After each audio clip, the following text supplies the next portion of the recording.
ओम श्री परमात्मने नमः।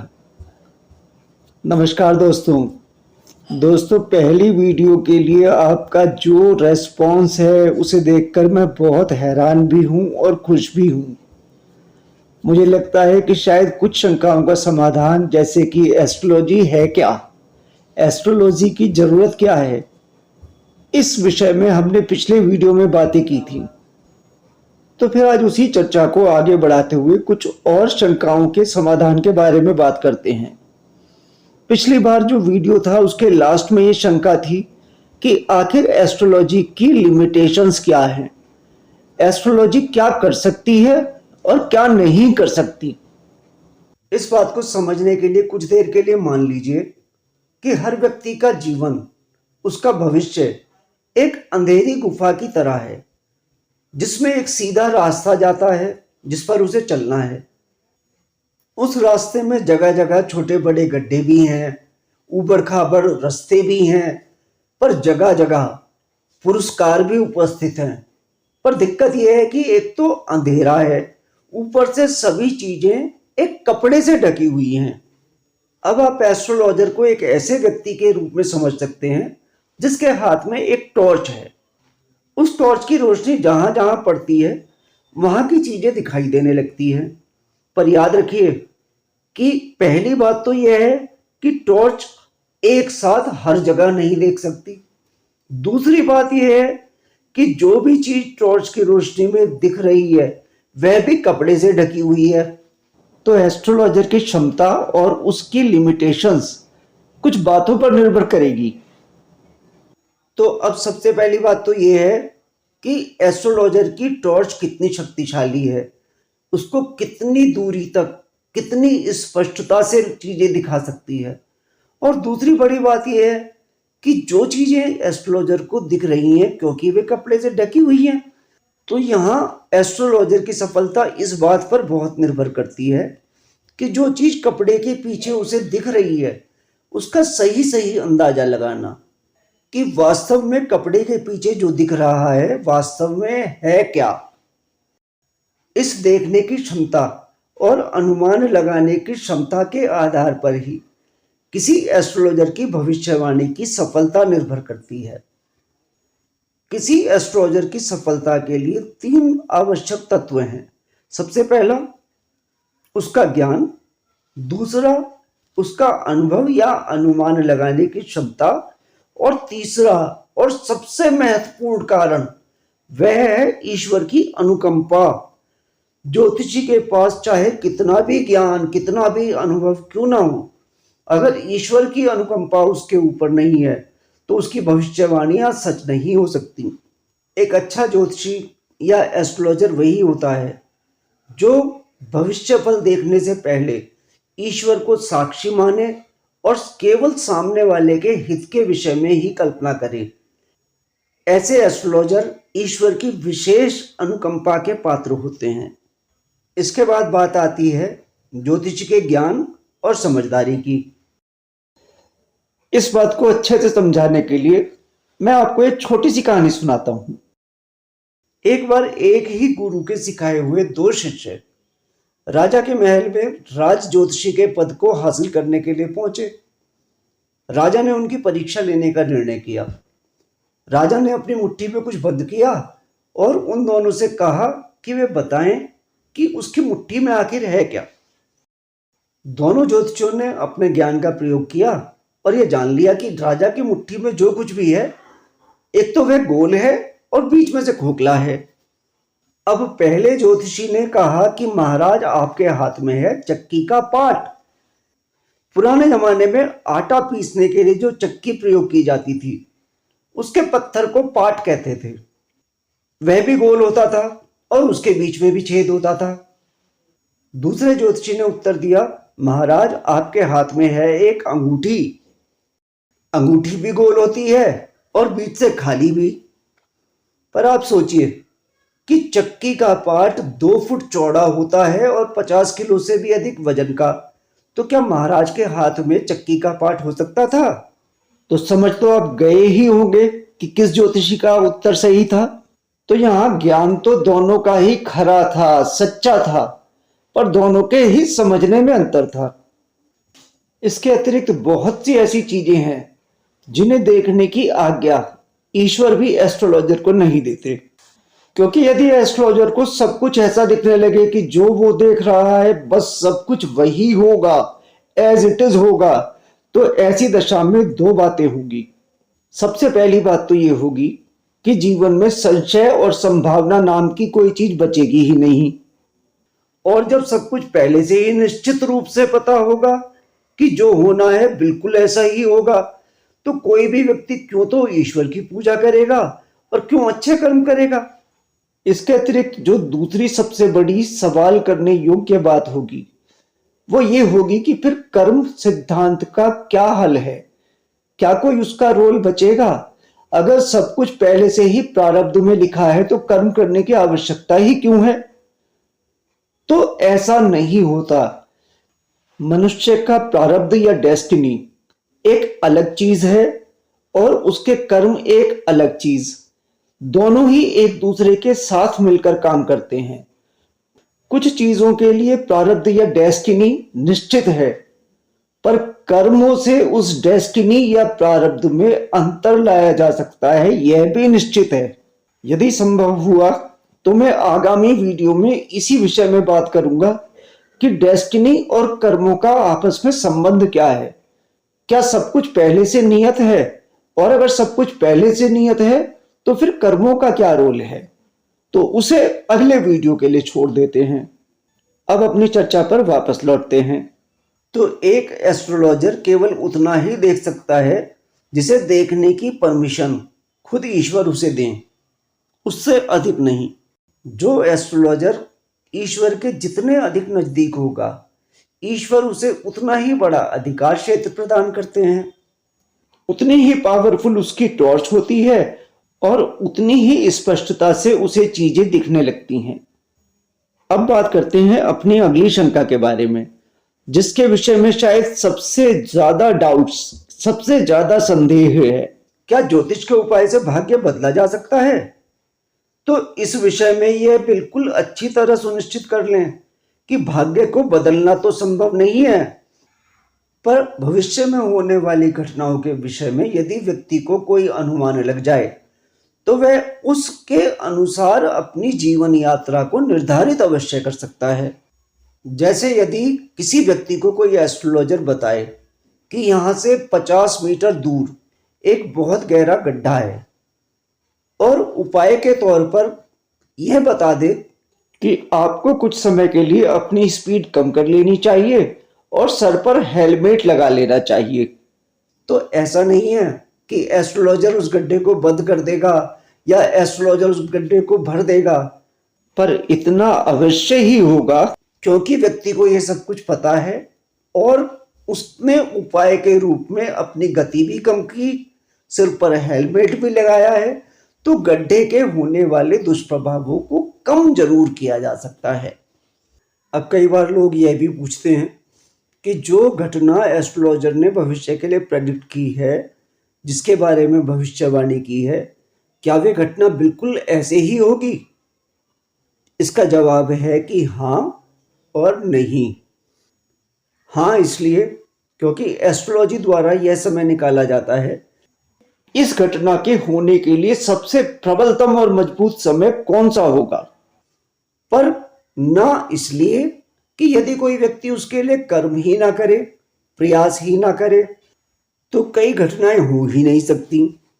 जैसे यदि कोई व्यक्ति पूछे कि क्या अगले साल होने वाली पीसीएस की परीक्षा में मैं सफल हो सकता हूं, अब एस्ट्रोलॉजर अपनी गणनाओं के बाद बताता है कि हाँ, तुम्हारी सफलता की पूर्ण संभावना है। अब यदि वह व्यक्ति सोचे कि अब तो एस्ट्रोलॉजर ने कह ही दिया है कि मेरा पीसीएस में सिलेक्शन हो जाएगा, तो ना तो वह उसके लिए फॉर्म भरे, ना उसके लिए तैयारी करे, तो क्या उसका सिलेक्शन होना संभव होगा? एस्ट्रोलॉजी केवल यह देख सकती है कि आने वाला समय उस घटना के लिए अनुकूल है अथवा प्रतिकूल। यदि अनुकूल यानी फेवरेबल समय होगा तो व्यक्ति यदि 70% मेहनत भी कर ले तो उसे 100% रिजल्ट मिलने की संभावना होती है, और इसका मतलब यह नहीं है कि वो 70% भी मेहनत ना करे।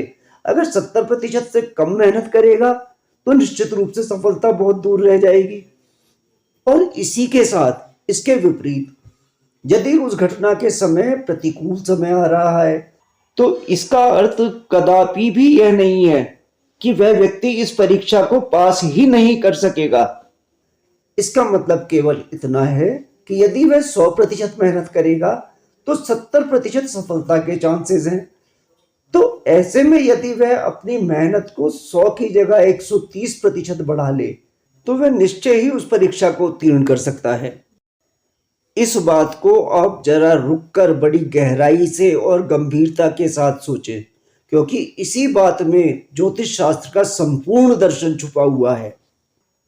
क्योंकि यदि एस्ट्रोलॉजी से सीधे सीधे आउटराइट रिजल्ट मालूम किया जा सकता होता तो क्या तो जरूरत है बच्चों की परीक्षाएं लेने की, इतने सारे अलग अलग बोर्ड्स बनाने की? क्या जरूरत है राजनेताओं के लिए चुनाव प्रणाली विकसित करने के लिए? बस सबकी कुंडली ज्योतिषी के पास भेज दी जाए, वह बता देगा कि कौन बच्चा पास होगा, कौन फेल, कौन नेता सफल होगा, कौन असफल। तो इतने सारे झंझट और खर्च सभी बच जाएंगे। पर ऐसा नहीं होता, ये आप सब जानते हैं। ऐसा इसलिए क्योंकि भाग्य के साथ कर्मों की भी आवश्यकता होती है। जिस समय व्यक्ति का सबसे अच्छा समय चल रहा हो उस समय यदि वह गलत कार्य करने लगे तो निश्चय ही उसके अच्छे समय में न केवल कटौती हो जाती है बल्कि उसे बाद में दंड भी भुगतने पड़ते हैं।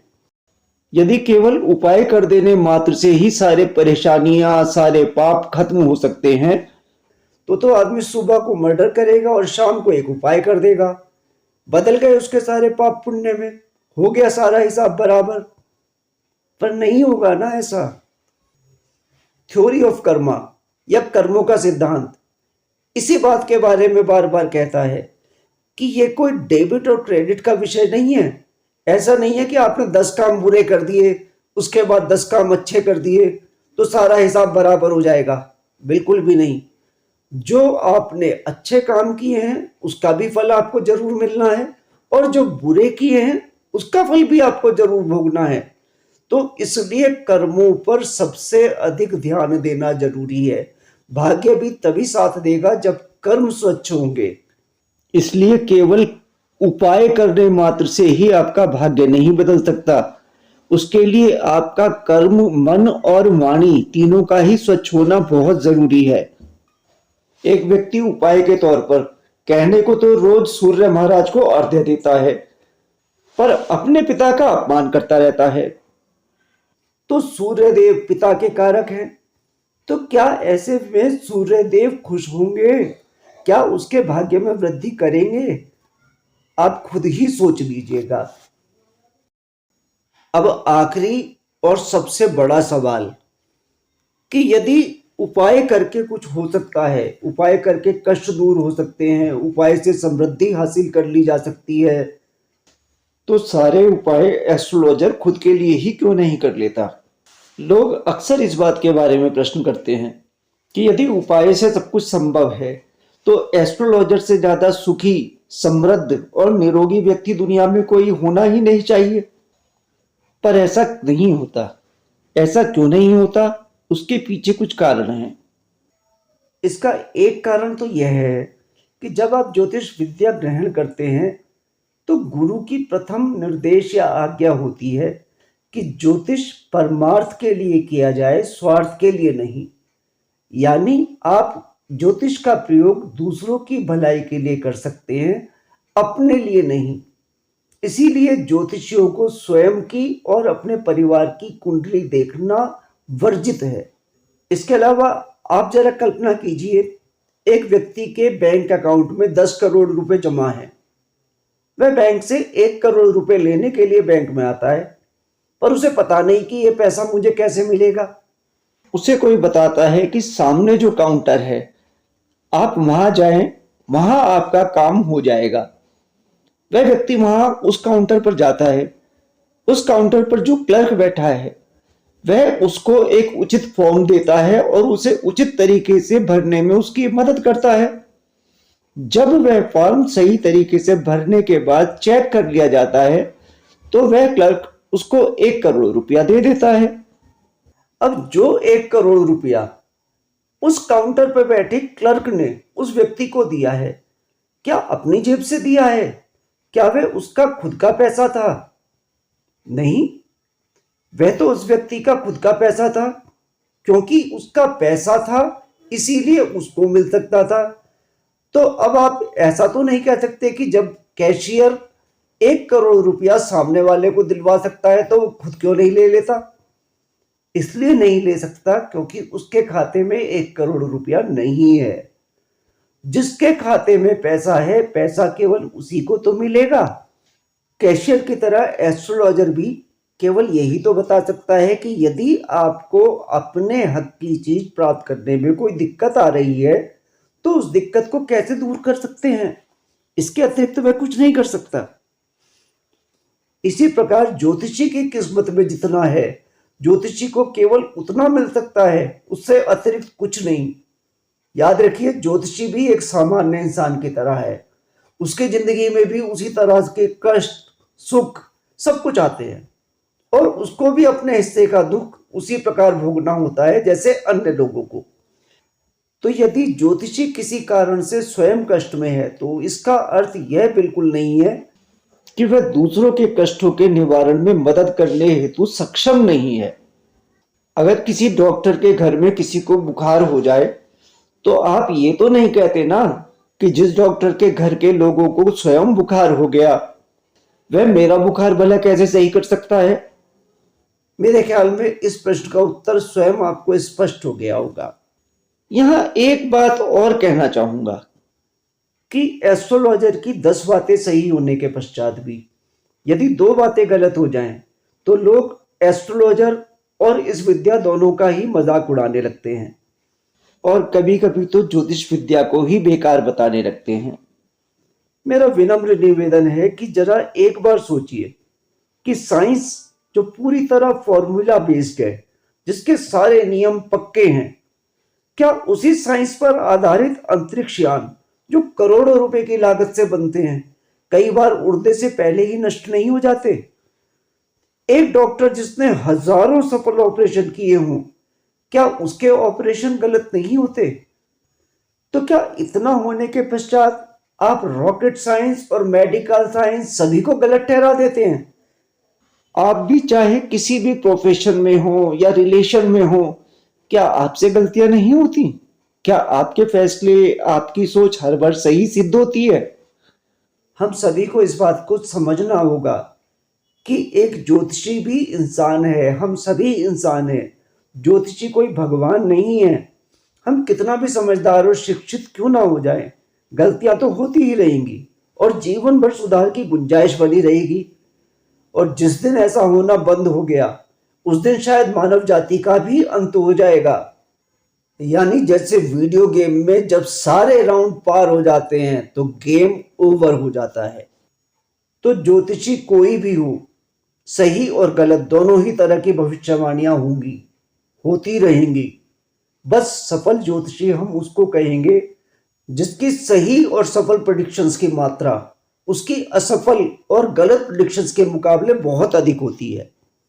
तो मित्रों, आशा करता हूं कि जितना भी मेरा अल्प ज्ञान है उसके आधार पर आपकी कई शंकाओं का समाधान शायद हो सका होगा। यदि अपने प्रयास में मैं थोड़ा बहुत भी सफल हुआ तो उसके लिए मैं ईश्वर का और आपका आभारी हूं।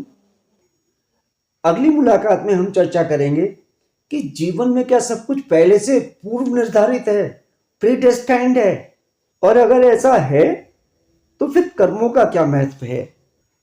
तो मित्रों, यह वीडियो बस यहीं तक। मेरी आपसे विनम्र प्रार्थना रहेगी कि पहले भाग की तरह इस बार भी आप अपने कमेंट्स मुझे अवश्य लिखें। आपके कमेंट्स मुझे नई सोच और हिम्मत दोनों ही देते हैं। आपका बहुत बहुत धन्यवाद दोस्तों। नमस्कार। ओम श्री परमात्मने नमः।